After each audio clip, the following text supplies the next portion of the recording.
So, maayong hapon akong mga ig-agaw din sa bisan asa nga dapit sa Manila, bisan asa sa Negros, sa uban pang mga kalungsuran. Og nasaya jud ko nga nasaya jud mo kay balo jud mong gimingaw nako ninyong tanan. But because of the calling of the Lord in my life, nabisi usahay sa buluhaton sa Ginoo. And salamat kay naka-open na po ko sa akong Facebook, and salamat nga inyo kong gi-accept sa group chat. And for now, gusto na ko nga i-share ninyo ang pulong sa Ginoo because sige kong ga-pray sa Ginoo nga sa inyong nahibal-an ug unsa ako ang kinabuhi kaniadto bilang ig-agaw ninyo. Nagpasalamat ko sa Ginoo nga giusab ko niya ug gihimo nga iyahang alagad. Og sa pagkakaron, gusto na kong i-share ang pulong sa Ginoo kaninyo kabahin sa atong kinabuhi diri sa kalibutan. Kabalo ta nga life is short and death is sure. Kay balo jud ta nga temporary ra atong kinabuhi, bisan pa nga bisan daghan tag kwarta, daghan tag wala tay problema sa atong kinabuhi, may atong lawas, but dili nato masiguro og kano sa atong pahaon sa Ginoo. Mo na nga ang importante paano ta nagkinabuhi diri sa kalibutan haron sa atong pag-atubang sa Ginoo, i-welcome tas Ginoo siyang gingharian. Kay tinuod atong pagkinabuhi diri sa kalibutan, temporary ang atong kinabuhi, temporary ang mga butang atong maposes karon, temporary ang tanan, but usa ra gyud ang butang nga dapat natong tinguhon, mao ang langitnong mga butang. So sa dili pa ko musugod sa pag-share sa pulong sa Ginoo, mag-ampo sa ta sa hamubo nga pag-ampo og imo ning nakita kinsa man ka nga ig-agaw nako, og imo ning nakita nga video, ayog i-scroll up dayon, palihog lang gyud nga imo siyang paminawon gikan sa sinugdan hangtod sa katapusan. Kay wala man ko mo premisa nga mohatag ninyo og unsa kadakong kwarta, unsa kadakong butang, but gipromisa nako nga sa dihang inyo ning ang pulong sa dihang inyong dawaton ang pulong sa Ginoo, mo dala kini sa kinabuhing walay katapusan. So pasensya sa ako ang Cebuano kay kana bitong lahi-lahi ng mga lengguwahe imuhang nahibal-an, murag dili na ta kahibalo kaayo sa ato ang tinuod nga mga lengguwahe.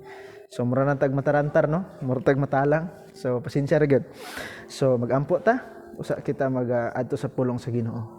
Og nakita nimo ni karon, so sabay ra sa akong mga pag-ampo aron ang Dios usab maghatag kanimo og kaayuhan sa imong kasing-kasing.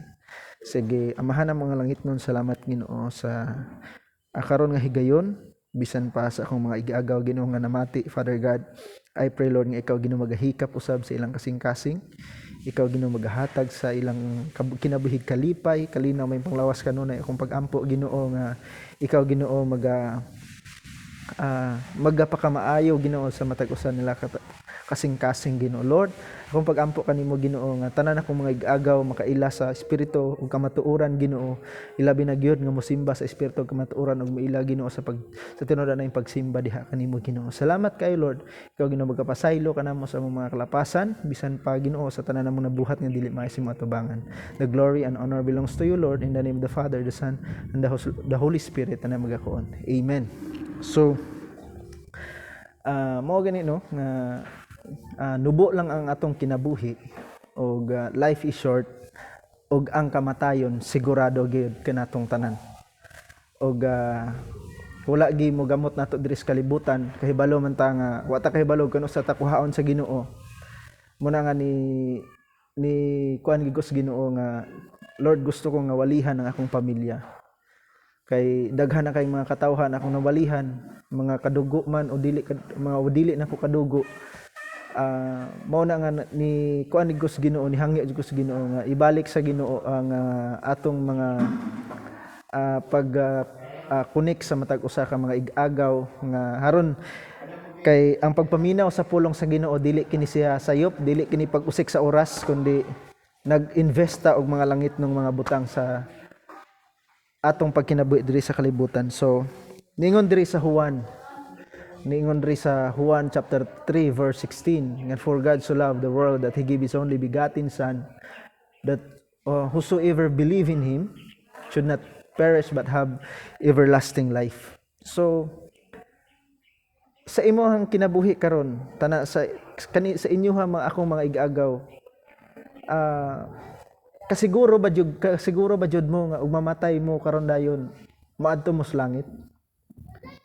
Muna siya mga pagpangutana nga kinahanglan nato nga tagaan nato og value, tagaan nato og kanabitang pagtagad. Kay basion niya og ulahin na ang tanan para kanato.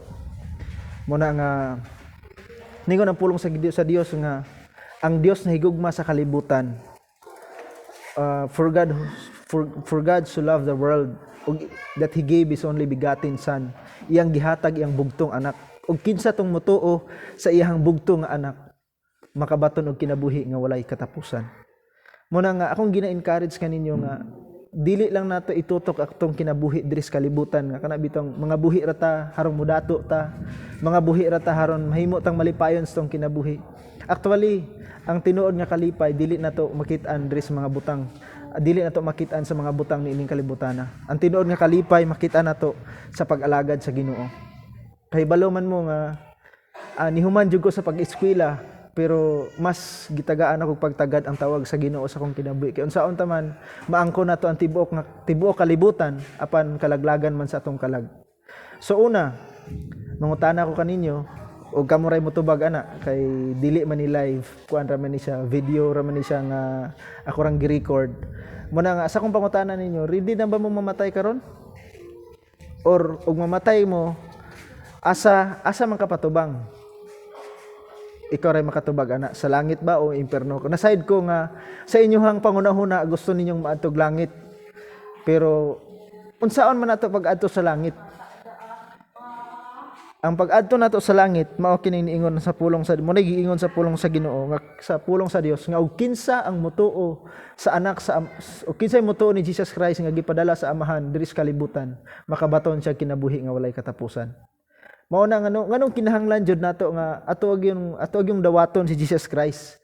Kay kitang tanan nga mga tao diri sa kalibutan, dili lang kamo mga igagaw, dili lang ako. Kitang tanan nga mga tao diri sa kalibutan nakasala ta diha sa tubangan sa Dios. Ningon ang Romans 3:10 nga walay bisag usa nga matarong, tanan nakasala. So, ug mingon kasi imong kaugalingon nga wala kay sala. Ningon ang 1 John chapter 1 verse 9, ningon ang pulong sa Dios sa 1 John nga namaka ka sa imong kaugalingon. Ug mingon ka nga wala ka nakasala. So every day sa tong kinabuhi kabalo ko nga we commit sin against God. We have trespasses sa Ginoo. Mao na nga ako ang hinaot nga ngano jud nga kinahanglan natong dawaton si Kristo bilang personal nato nga manluluwas og atong Dios atong kinabuhi tungod kay nakasala kita. Amen. Mo na siya nga ningon sa Romans 3:23 nga walay usang mataro kitang tanan nga mga tao diri sa kalibutan, tanan no, walay mapili, bata man maniwang, matambok man o bata man tigulang, matambok man o maniwang, kita tanan nakabsan sa himaya sa Dios. Nakabsan meaning nahilayo ta sa presensya sa Ginoo. Mao na siya itinuo ang realidad nato karon. Kay ug mingon ta nga naa ang Dios atong kinabuhi, makita na sa atong mga binuhatan. So og imong napinsar karon sa imong kinabuhi nga Lord, nakapangutana ba ka sa imong kinabuhi nga sa dihang kuhaon ka sa Ginoo, andam na ba ka nga maatubang sa gingharian sa Dios? Kasigurado ba ka nga mosulod jud ka sa gingharian sa Dios? Sa pagkatinuod wala nako giwali diri ang relihiyon, kay ang relihiyon dili jud na makaluwas nato.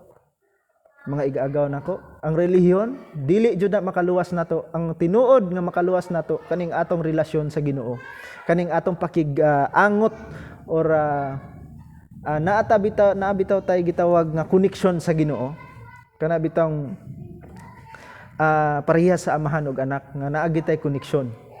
Matawag nimo ni siya nga anak, it's because naamoy relasyon, naamoy connection. Mao po na ang atong kinabuhi sa tubangan sa Dios. Importante nga importante gyud nga mahibalo ta ug unsay pagkinabuhi nato diri sa kalibutan. Ang purpose sa Ginoo sa imong kinabuhi diri sa kalibutan dili lang magpakadato, dili lang magpakalipay para sa imong kaugalingon, kundi ang dako nga purpose sa Ginoo sa imong kinabuhi is mahibalo ta og unsay kamatuoran diri sa kalibutan. Mao na siya niingon sa diri sa Romans chapter 3 verse 23 nga ang tanan nakabsan sa himaya sa Dios ug ang tanan nakasala sa Romans 3:10. So kinsa na lang ang maluwas ani kay tanan nakasala naman. So niingon ang Romans 3:20 Romans 6 verse 23 niingon sa Romans chapter 3 verse ako sang basahon.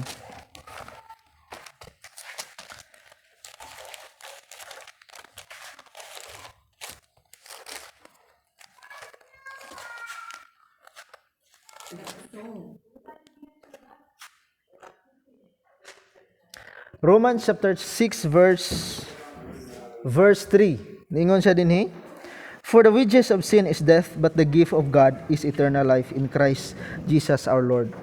So, ningon siya diri nga ang bayad kuno sa sala mao ang kamatayon. So, og nagsigi kag pakasala sa imong kinabuhi, depende sa imong pagpakasala. Hinumduman gyud nato nga ang bayad sa sala mao ang kamatayon. Naisabta na to nga ang bayad sa sala mao ang kamatayon, but the gift of God, ang gasa sa Ginoo nga mao, ang gasa sa Dios mao ang kinabuhi nga walay ang kinabuhi nga walay katapusan, mao ang atong pag-alagad ni Kristo. So karon ikaw og pangutan-on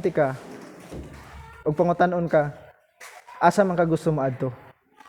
O gusto ka maadto sa langit, duharay atong paadtoan og mamatay ta, walay purgatorio diri sa Biblia. Kung mingon ka gusto ko maadto sa langit, karon imong sundon ang pulong sa Dios. O gusto ka nga, sige na mamatay ko, maadto ko sa impierno ani, pagkamatay na ko human, ilubong murag iro. Kitang tanan mamatay ta, aduna gid tay destinasyon. Pero usa lang. Pero akong hangyo sa matag usa nga kinahanglan mahisabta nato ang kinabuhi ug ang kamatuoran diri sa kalibutan. Muna nga karon pili ka, langit o impierno. Ug gusto ka maadto sa langit, karon ang panahon, dili ugma, kundi karon ang panahon nga mopaduol ta sa pagpangalagad sa Ginoo. Kay akong mga pinalangga na ko nga mga igaagaw, tinuod yun nga may Dios ang kalibutan. Dili ta kinahanglan nga magpa-ignorante tas mga butang niining kalibutan. Kinahanglan makahibalo tas kamatuoran nga wala ay laing dalan kundi si Kristo lamang. Ningon ang pulong sa Dios, ako ang dalan ug ang kamatuoran.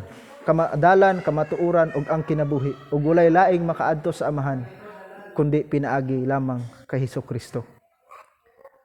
So ako kang gi-challenge karon nga ug gusto nimo nga maadto sa langit, usaray dalan mao si Kristo. So if naka-decide ka karon nga modawat or naka-decide ka nga modawat ni Kristo, karon ang panahon, dili ugma, dili sa dasong bulan, dili sa dasong tuig, kundi karon ang higayon nga atong dawaton si Kristo bilang personal nato nga manluluwas. So kung naka-decide ka nga imong dawaton si Kristo bilang personal nimo nga manluluwas, karong kahaponanon, palihog sunod sa akong mga pag-ampo. Ipiyong ang imong mata, ibayaw ang imong kamot, ayaw kaulaw, ibayaw imong kamot. Dili gani ta maulaw nga magbayaw-bayaw tas diskuhan. How much more nga ibayaw nato atong kamot sa atong manluluwas ug sa magbubuhat sa atong kinabuhi ug tag-iya sa atong kinabuhi. So karon ipiyong ang imong mata sa usab, ipiyong imong mga mata, iduko imong ulog, ibayaw imong kamot ug ready na kang dawaton ang Ginoo sa imong kinabuhi. Sige, mag-ampo ko. Sa diyang mag-ampo ko, sunod ni akong mga pag-ampo. Sige, Amahan, nga langit nun. Salamat Ginoo sa imong mga pulong nga akong nabatian. Ginoong Hesus, gidawat ko ikaw sa akong kasing-kasing nga maluag. Ginoo, pasudlon ko ikaw ug abrihan ako ang akong kasing-kasing ug pasudlon ko ikaw ug paharion ko ikaw sa akong kasing-kasing ug himuon ko ikaw nga Dios ug personal nako nga manluluwas sa akong kinabuhi. Ginoong Hesus, pasaylua ako sa akong mga sala. Ikaw na ang akong Dios, ikaw na ang akong manluluwas, ug salamat sa imong pagkamaayo. Salamat sa imong pulong. Ug ako nagatuo nga ikaw nagpakamatay sa krus sa Kalbaryo. Salamat Ginoo. In the name of Jesus. Amen. So, og imong gidawat si Jesus Christ karon, mga ig-agaw nako. Paki-type amen sa ilalom. Og salamat sa panahon. Og hinaot pa nga dili nimo ilabay kawang ang tanan og dili ra nimo scroll up dayon ni nga message para ninyo kay dako kay ni kahimuan sa matag usa nato kinabuhi. So kinsa may adunay mga ipaampo ninyo bisag kinsa nga maigaagaw nako nga adunay ipaampo, please reply ra sa group chat kay this is exclusive para ninyo raman. So, i-reply ra sa group chat kung sa inyong ipaampo, either sa inyong health, sa inyong finances, sa tanan-tanan ng inyong mga problema, gusto ninyong sulbadon. It's because God, indeed, He is good God, nga mo-answer sa atong mga pag-ampo. So, salamat sa panahon, ug maayong hapon, ug palangga tamong tanan. Salamat.